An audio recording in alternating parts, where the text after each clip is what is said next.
स्थानिक स्वराज्य संस्थांच्या निवडणुकांमध्ये 3 मराठा उमेदवारांचं जात प्रमाणपत्र रद्द झाल्यामुळे त्यांची निवडणूक किंवा एकूण निवड प्रक्रिया धोक्यात आली।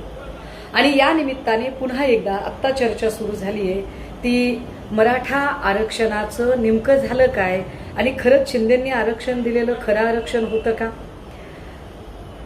7-8 महिन्यांपूर्वीही मी जेव्हा आझाद मैदानावरून सगळे लोक परतले होते तेव्हाही या सगळ्या एकूण सरकारच्या जी नियत आहे त्याच्यावर शंका व्यक्त केली होती। आणि पुन्हा एकदा आपण हे समजून घेतलं पाहिजे की मुळात एकनाथ शिंदेंना स्वतःला मराठा मॅन म्हणून एस्टॅब्लिश करण्याची असलेली घाई, त्यातनं डेस्परेटली घेतले गेलेले निर्णय आणि शिंदे आणि फडणवीस या दोघांमधला असलेला कोल्ड वॉर जो आता अतिशय चरम बिंदूला पोहोचलेला आहे आणि ज्यातनं फडणवीस शिंदेंवर कुरघोडी करण्याची एकही संधी सोडत नाहीयेत।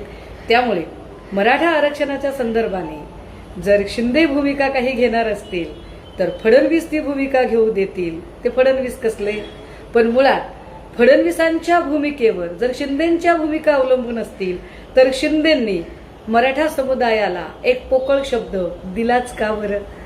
एकूणच काय तर दोघांचं राजकारण होतंय, जीव मात्र मधल्यामध्ये गरीब मराठ्यांचा जातोय।